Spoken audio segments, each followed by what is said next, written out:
Good morning, children. Today we are going to see Standard 4th EVS 8th lesson, the value of food.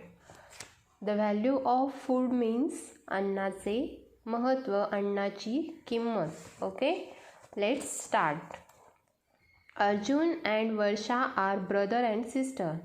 They love to eat hot bajra bhakris with butter. Arjun आणि वर्षा हे दोघे भाऊ बहीण आहेत आणि त्यांना गरम बाजरीची भाकरी आणि लोणी खायला खूप आवडतं. Mother makes a number of other dishes for them to eat with bhakris. They like those too. आणि त्यांची आई त्यांच्यासाठी त्या भाकरीबरोबर वेगवेगळ्या डिशेस आणखी बनवायची खाण्यासाठी. त्यासुद्धा त्या दोघांना खायला खूप आवडायच्या. Okay, can you tell? तुम्ही सांगू शकाल का?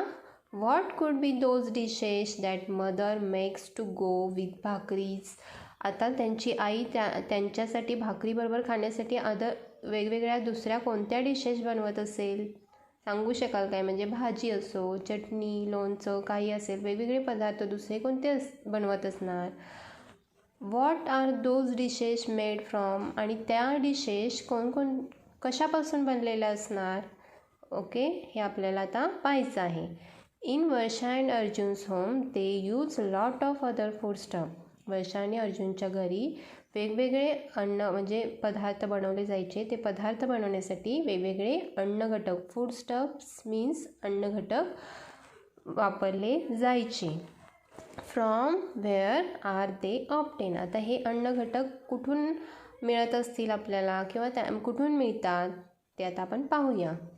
इथे सांगितले वीट, राईस, ज्वार, pulses, sugar cane.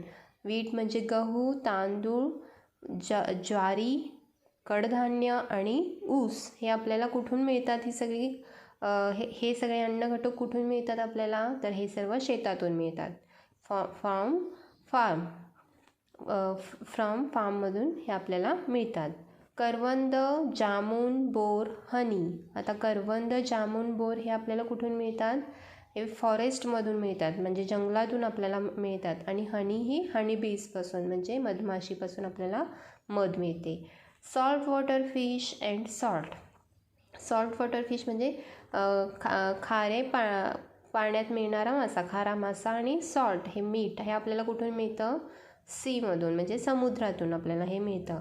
Fresh water fish आणि शिंगाडाज वॉटर चेस्टनट मीन्स शिंगाडा हे आपल्याला माहिती आहे. हे पीठ आहे, आपण हे उपासाचे पदार्थ बनवण्यासाठी याचा यूज करतो, हे सर्वांनी ऐकलं असेल. आणि मखानास सीड्स. मखानास म्हणजे हे कमळाच्या बिया असतात. हा सुद्धा एक अन्न घटक आहे. आणि हे आपल्याला सर्व पाण्यामधून मिळणारे अन्न घटक आहेत. वॉटर फिश, शिंगाडाज आणि makhanas. Okay, fruits and vegetables. Fruits आपल्याला फळांच्या बागांमधून मिळतात आणि व्हेजिटेबल्स हे शेतामधून मिळतात.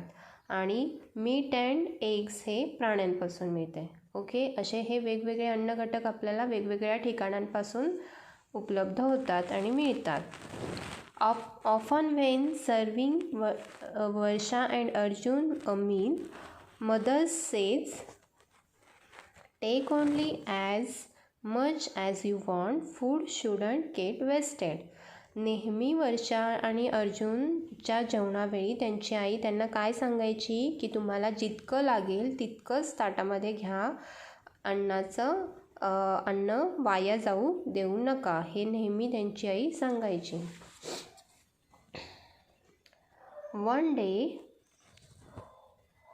day Arjun asked her mother, why do you tell this to us every day? एके दिवशी अर्जुनने आईला विचारलेस, का बरं आई तू आम्हाला हे रोज सांगत असतेस की रोज जितकं लागतं तेवढंच ताटात वाढून घ्या, त्याच्यापेक्षा जास्त घेऊ नका, अन्न वाया जाऊ देऊ नका, असं का सांगते आईला? अर्जुन विचारतो. मदर ॲन्सर्ड. आई उत्तर देते, why should we waste any good things. का बरं आपण चांगल्या गोष्टी वेस्ट करायच्या, वाया घालवायच्या? बिसाइड्स, त्या पलीकडे, we must give a thought to how we get the food we eat. त्याच्या पलीकडे जाऊन आपण असा विचार केला पाहिजे की आपल्या ताटात हे जे अन्न येतं हे अन्न आपल्याला कुठून मिळतं, कसं मिळतं. Let me tell you the story of भाकरी. यासाठी मी तुम्हाला आता भाकरीची स्टोरी सांगणार आहे. भाकरी आपल्याला कशी मिळते, कुठून मिळते याची स्टोरी मी गोष्ट तुम्हाला सांगणार आहे. द स्टोरी ऑफ भाकरी. यू नो दादा, माय फादर इज अ फार्मर. तुम्हाला माहिती आहेत माझे दादा, माझे वडील आहेत जे ते शेतकरी आहेत. And you know that schools have summer vacations. आणि तुम्हाला ते हेही माहीत आहे की स्कूलमध्ये उन्हाळी सुट्टी असतात. वेन आय वॉज स्मॉल, मी जेव्हा छोटी होते, we often went to my father's field riding on his tractor. मी नेहमी त्यांच्याबरोबर शेतामध्ये जायची आणि ट्रॅक्टरवरती फेरी मारायची. That would be the time for readying the fields. तो जो टाईम आहे तो शेत तयार करण्याचा असायचा. Father would attach different implements to the tractor to carry out various farming task. वडील काय करायचे तर वेगवेगळी इम्प्लिमेंट्स, अवजारं त्या ट्रॅक्टरला जोडायचे, अटॅच करायचे. इथे जोडलेलं आहे बघा, पिक्चरमध्ये दाखवलेलं आहे. असे अटॅच करायचे आणि शेतीचे म्हणजे शेतात वेगवेगळे टास्क करायचे शेतीचे.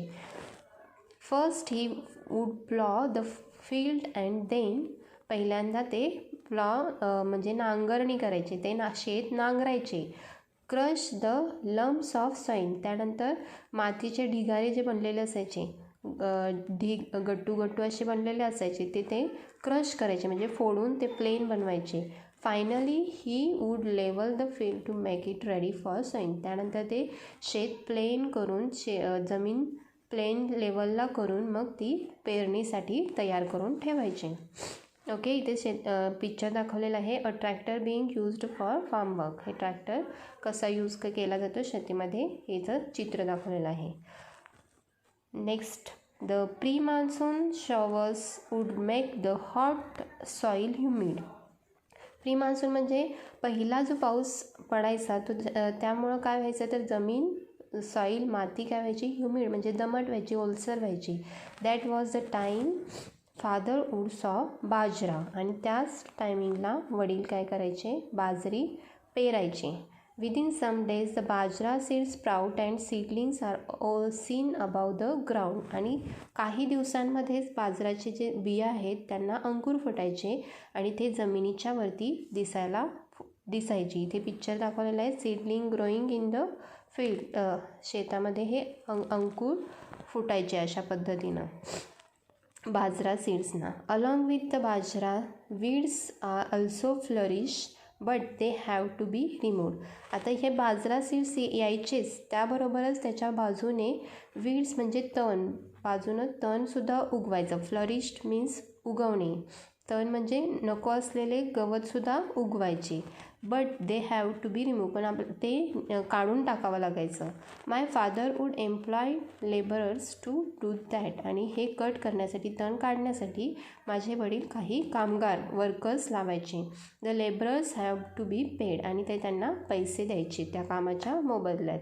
Rain water is enough for bajra to grow vigorously. पावसाचं पाणी हे बाजराचं पीक येण्यासाठी, फास्ट येण्यासाठी पुरेसं असायचं.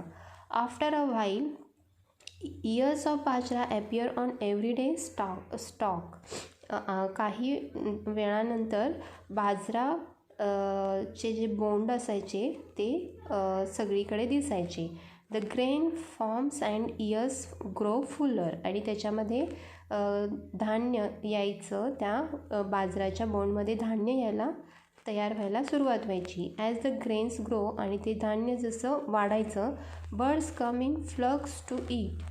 पक्ष्यांचे थवे ते धान्य खाण्यासाठी यायचे. The tender grains. ते कोवळे दाणे खाण्यासाठी, टेंडर मीन्स कोवळे दाणे खाण्यासाठी यायचे. Then scarecrows have to be set up and slingshot used to frighten the birds away. इथे आता ते पक्ष्यांचे थवे, ते दाणे वाढलेले आहेत, ते कोवळे दाणे खाण्यासाठी यायचे. ते घालवण्यासाठी तिथे स्केअर क्रोज मीन्स म्हणजे एखादं बुजगावणं आपण म्हणतो, शेतामध्ये उभे केलेले तुम्ही पाहिलेच असाल बघा, काठी लावलेली असते, त्याच्यावर एक मडकं ठेवून त्याला कपडे घातलेले असतात व्हाईट कलरचे, अशी बुजगावणे शेतामध्ये असतात. ते का असतात तर पक्षी त्यांना घाबरून पळून जावेत आणि धान्याची नासाडी करू नयेत, ते ठेवलेले असायचे. स्केअर क्रोज म्हणजे बुजगावणे. I have to be set up and slingshots means गोफण बनवायचे, म्हणजे दोरीने दोरी फिरवून त्याला खडा बांधून ती गोफण फिरवून तो खडे टाकला किंवा की त्याच्या आवाजाने किंवा त्या खड्याने पक्षी घाबरून दूर जायचे. When the ears of corn are full it is the harvest time. आणि ज्यावेळी असे हे बोंड बाजऱ्याचे बोंड जे आहेत ते धान्यानं फुल भरायचे, त्यावेळी तो टाईम असतो तो कापणीचा असतो. हार्वेस्ट मीन्स कापणीची वेळ असते. That is all the ears of bajra must be cut and gather. आणि त्यावेळी ते बाजरा कट केलं जायचं आणि कट करून एकत्र केलं जायचं. गॅदर मीन्स एकत्र. Then follows threshing and winnowing. आणि त्यानंतर मग मळणी आणि वारा देणे ही प्रक्रिया केली जायची. That is how we get the grain from the ears of bajra. आणि ही जी प्रोसेस आहे त्यातून आपल्याला ह्या पद्धतीतूनच आपल्याला बाजऱ्याच्या बोंडामधून धान्य मिळतं. ओके.